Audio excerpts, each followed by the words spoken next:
Hey guys, welcome back. I'm Sam. I'm Rebecca.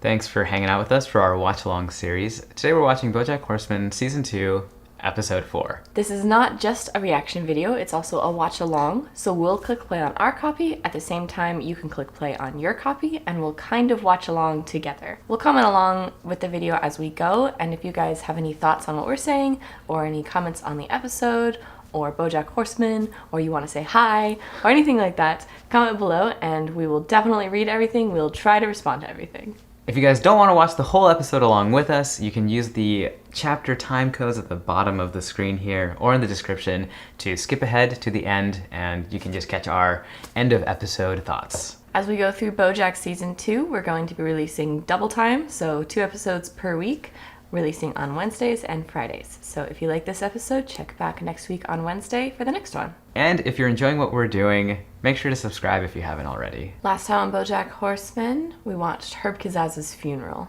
That classic story of all the family, the dysfunctional family getting back together and still being just as dysfunctional, if not more so. And the episode sort of leaves off with Bojack and Herb back in the 90s, right after their pilot episode filming. Yeah, they have this interesting moment where Bojack says, "Are you afraid that things are going to change?" And Herb says, "No."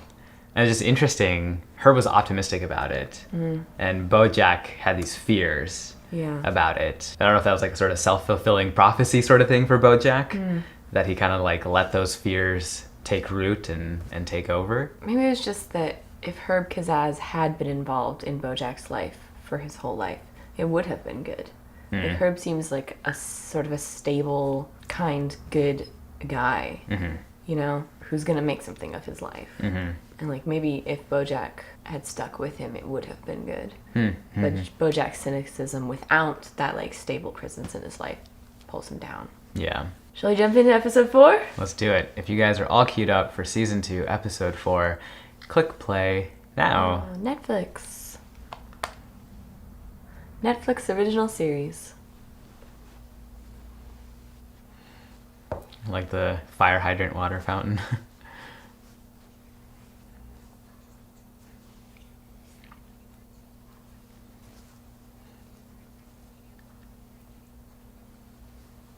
Wow.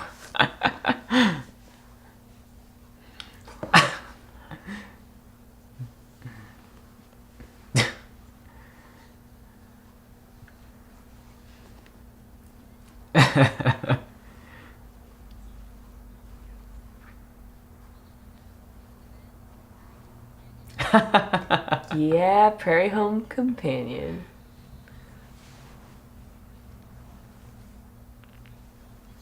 Oh no.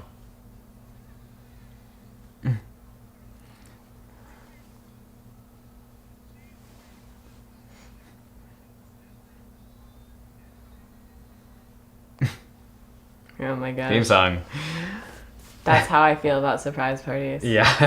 How dare you? Oh my gosh. Man, Mr. Peanut Butter is always like...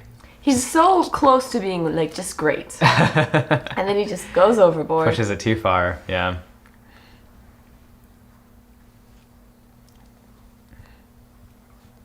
This is the thing of like being in friendships, being in relationships, and it's like, are you taking care of that other person in the way that they need to be taken care of? Right. Or are you just like doing what you would want for your birthday? Right, right. I'm sure Mr. Peanut Butter would love a surprise party. Right.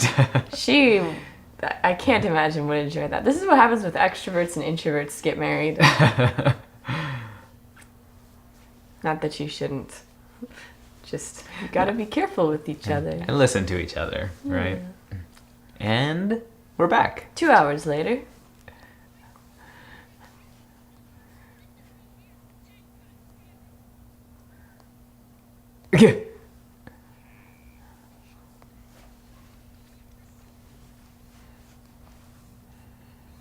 Oh my gosh.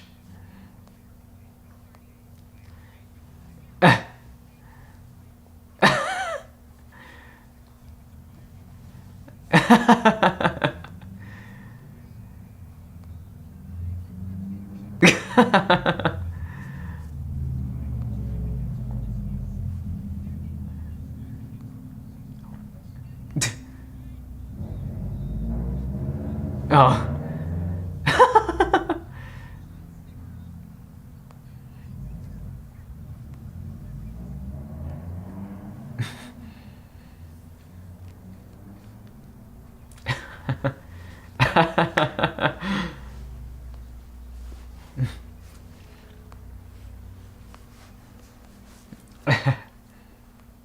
Oh my gosh.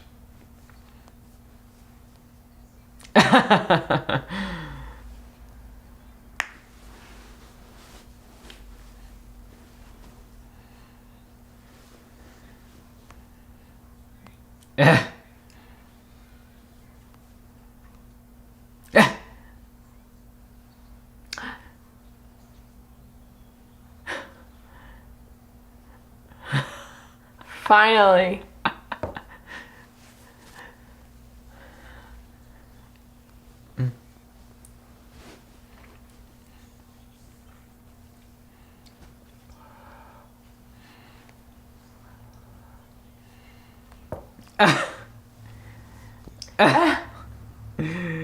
Oh my gosh. No.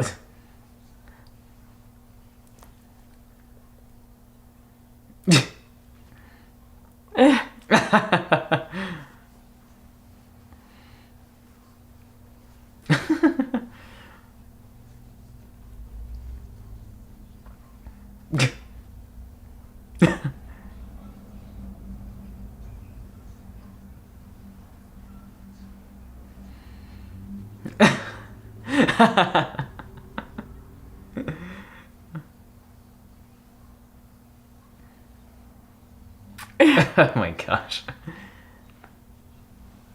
That's how you feel about your boyfriend. You should definitely break up.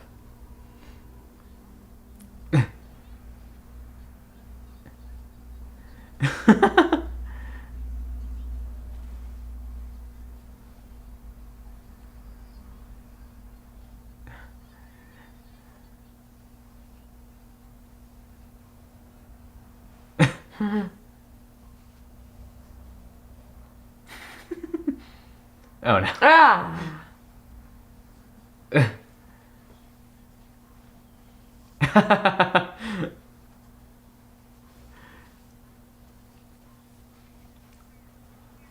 Oh my gosh. Gonna play out her this episode.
How does this keep going? At least they're furthering along.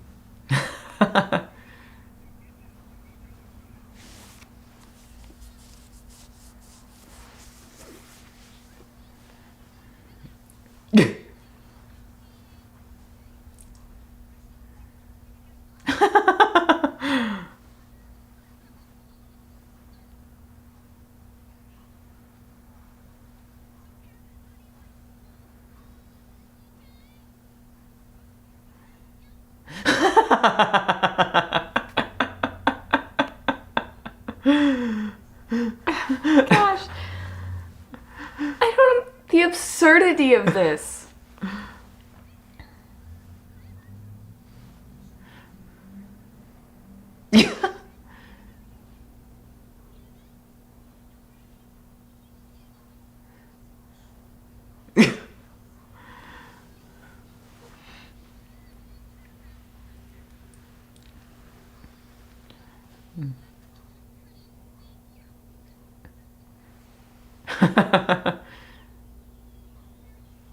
Oh my gosh.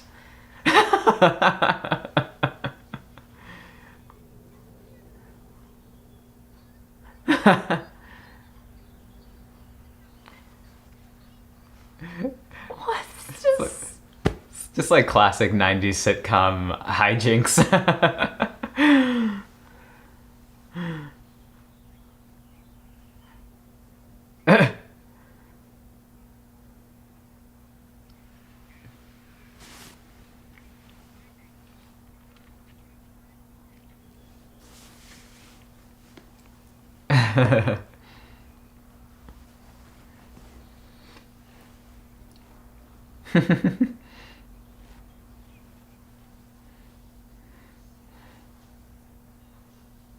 Wow.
Who's Tony Curtis? I'm not sure.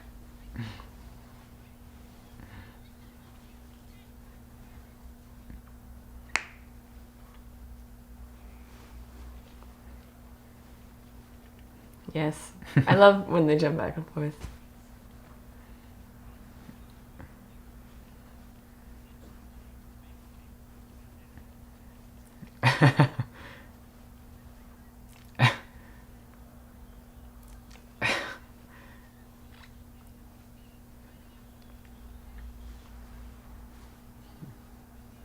Oh.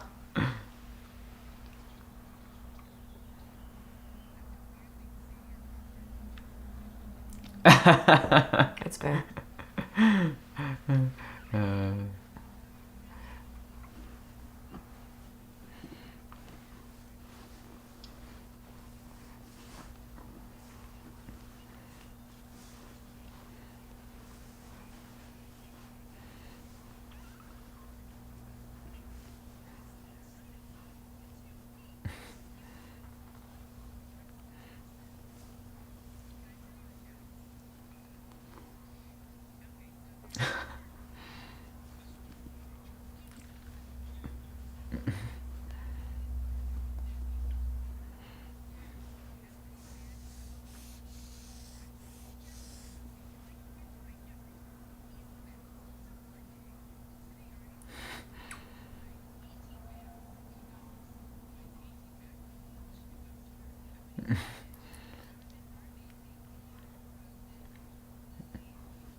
Like these like children's book illustrations.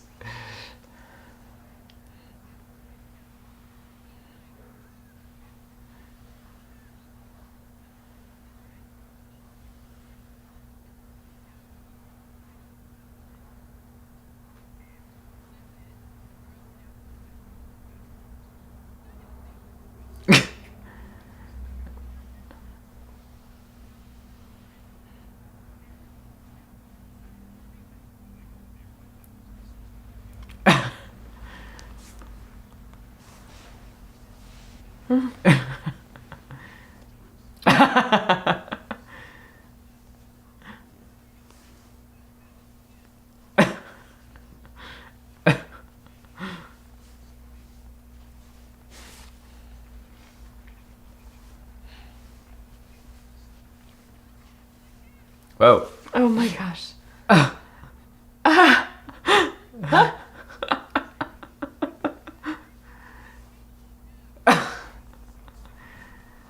Oh my gosh.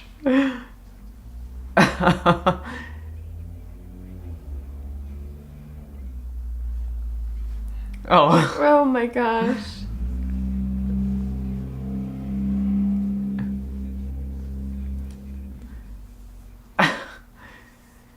Oh my gosh.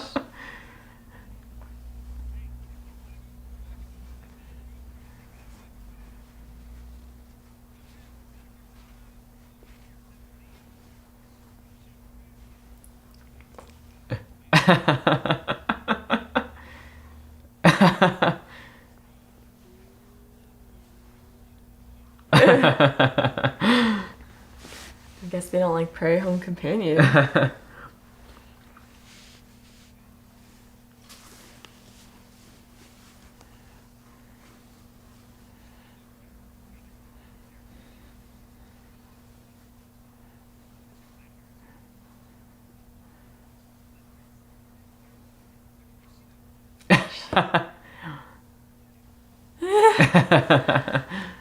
Oh, it's super weird. Yeah.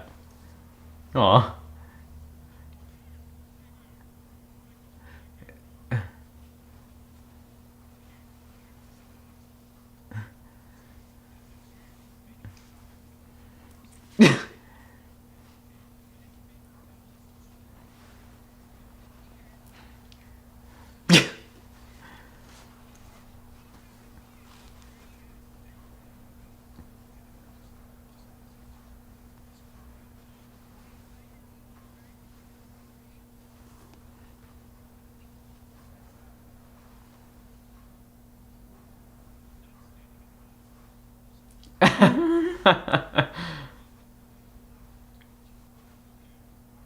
Oh.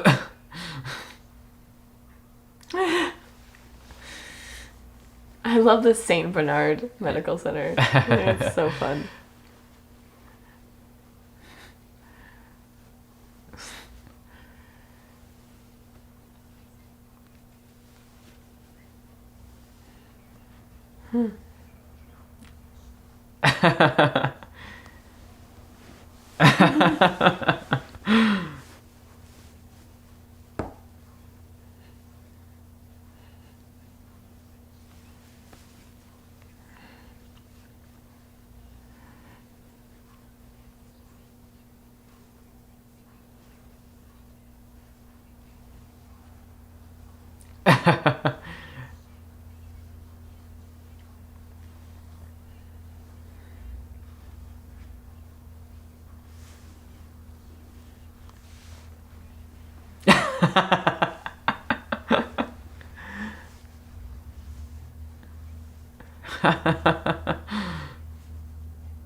This Chihuahua boyfriend.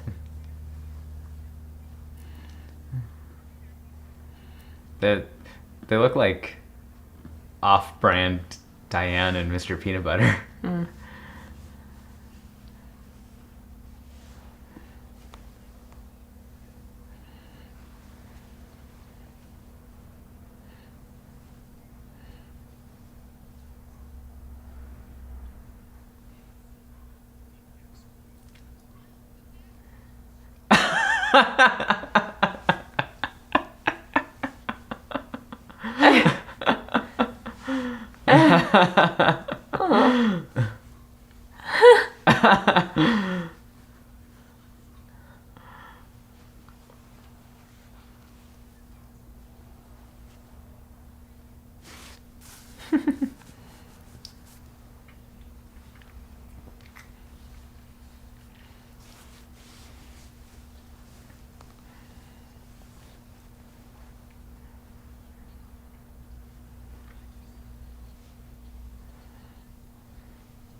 Oh my gosh. Oh man.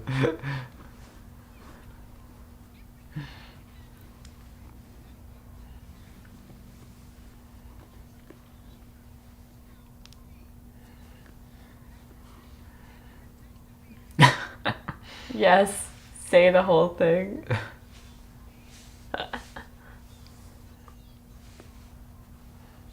Yeah. Huh?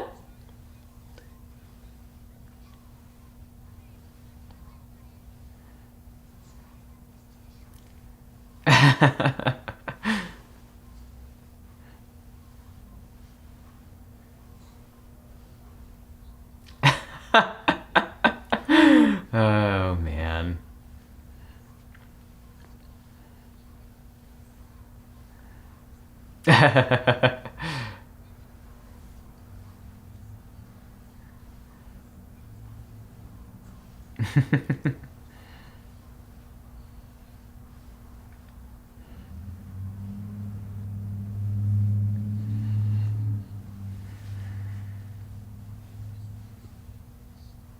Wow.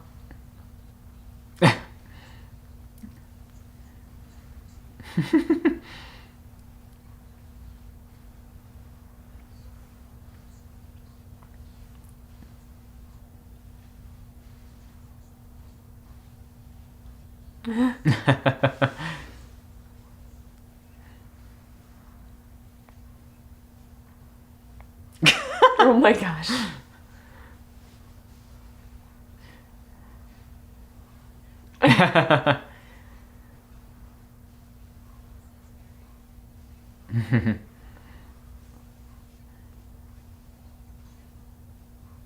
What?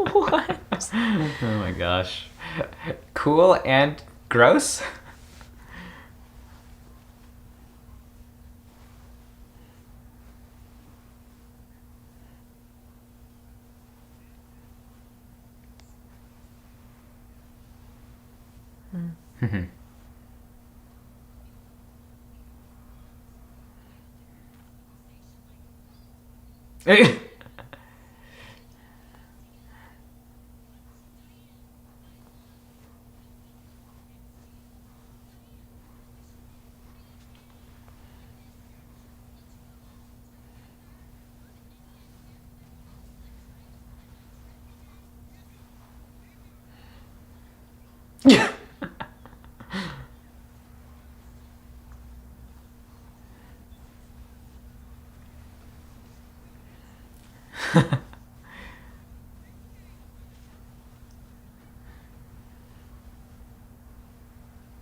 Paul McCartney.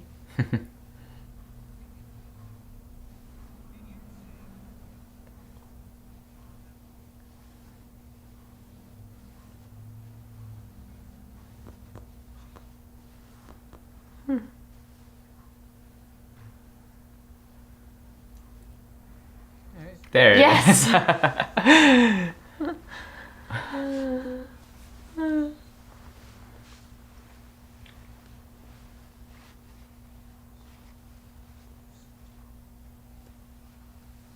Credits. Oh my gosh.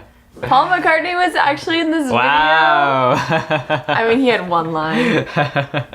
I guess he could have just sent it from remotely from wherever he was at, potentially. Yeah. Man, that's the great thing about cartoons during COVID is you can pretty much set up a little recording studio in your house and like keep producing. You know, everyone can keep drawing, keep animating. You don't have to all be in the same room, and you can still create something cool. And I imagine someone like Paul McCartney who works with like audio gear for a living. Oh yeah, could probably record his own. Yeah. Or you could have like one person come over and set up a little studio. Yeah. And keep it pretty safe. Yeah. I mean, this probably wasn't filmed during COVID, but the later seasons. Okay.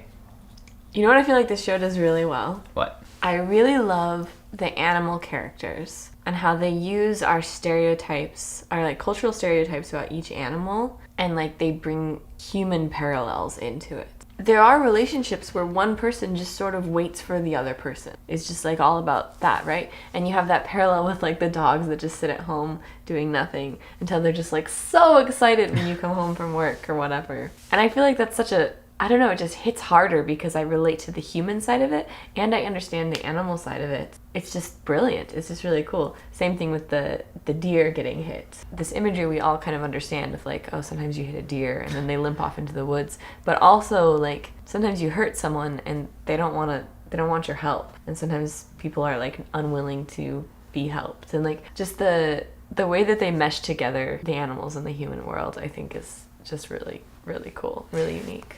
Yeah, it seemed like this episode seemed to pull that out a lot more. I'm not sure if I noticed it as much in previous episodes, but I did really appreciate how they did that in this episode. Sometimes it's hard to see like Mr. Peanut Butter's personality type.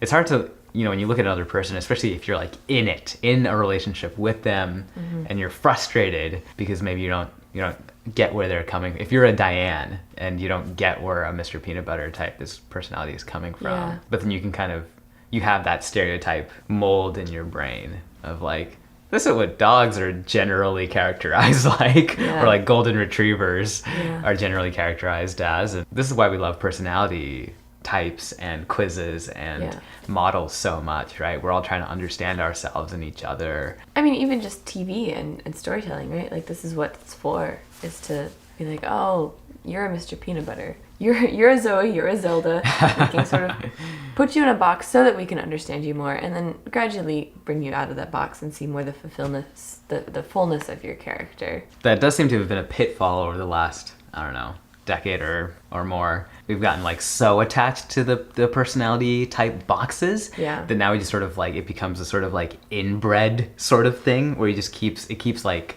revolving around itself, right? Until it, instead of growing outward and expanding who you are, you just sort of like shrivel inward like more and more into this like, this BuzzFeed quiz told me this is what I am and I will never be anything else for the rest of my life no matter what. This is like, that's... Instead of it being a tool to help you see your weak spots and come out of them, accepting yourself is good, but just accept yourself with, and I'm going to try to get better. Growth in progress. Yeah.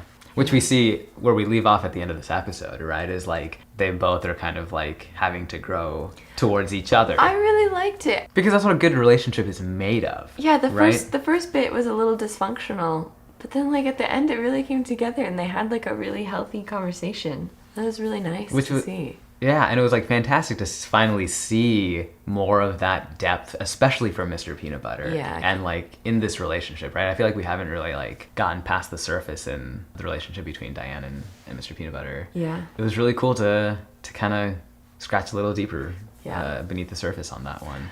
On a funny side, Vincent Reelman, is that his name? Adultman, I think. We just like Still. Crank that up a notch. Oh my god. Which is great. I was waiting for it to go to the next level, right? We have to like what's the next step here? We've been kind of like plateauing this joke for a while. Give me some more. Give me something else. And I'm glad we did. Which is, again, it's like funny. It's like, this is a classic 90s sitcom bit of that sort of like... But taken to an uncomfortable level. In a good way. Like, it's so uncomfortable, it makes me laugh. Yeah. It's been fun to see Bojack and Wanda. Is that her name? The owl? They also seem to have again, like the makings of a healthy relationship. Yeah. She seems to be someone who can pull Bojack back from the depths of despair. Yeah, and you know we see that moment of like, don't leave the deer there in the forest. Let's go help the guy, and pulling out that care and empathy and selflessness. I really love the conversation between Diane and Mr. Peanut Butter. I feel like oftentimes in relationships you just kind of hear like, well, if you don't like the same things, if you don't work the same way or think the same way, then you just don't match it. It's just not going to work out. And I feel like what's deeper and more interesting is to see conversations like this one, where it's like, well, we are different, but how do we grow towards each other and like work together? Because no one's ever going to be exactly like you. And if they are, then like, kind of just having a relationship with yourself. You're not forced to grow. You don't have to like love another person, right? You know, and like move outside of yourself. That being said, I don't think they're gonna stay together. I think you have to have Diane and Mr. Peanut Butter break up at some point. Like over 6 seasons. Sure. It's gonna happen. Just like from a story structure. Yeah. Mm-hmm. Then what? Then she's gonna briefly get together with Bojack. Sure, because we set that up in season 1. Right. At some point they have to be together, and they start like, and I think it's probably not gonna be healthy or good. And then maybe she'll go back to Mr. Peanut Butter. I don't know how it'll end. I don't think she'll stay with Bojack forever. Mm-hmm. I don't think that's the ending, I would guess, for Bojack. Yeah, because we're also doing this Charlotte thing. Yeah, I don't know how long that's gonna stay. How long can they pay Lisa Kudrow? Seems like they're making enough money. This show's pretty popular. But you can only have so many big stars in your film before your budget starts getting a little tight. Sure. And they had Paul McCartney in this one. Is Paul McCartney still alive? Cut to 20 minutes later. He's dead! I said he's dead! I never remember which one of the Beatles is alive and which one's dead. Yeah. Well, guys, thanks for watching along with us. We hope you had a good time. Once again, please subscribe if you're enjoying these videos and you haven't already. It means a lot. It helps us out a lot.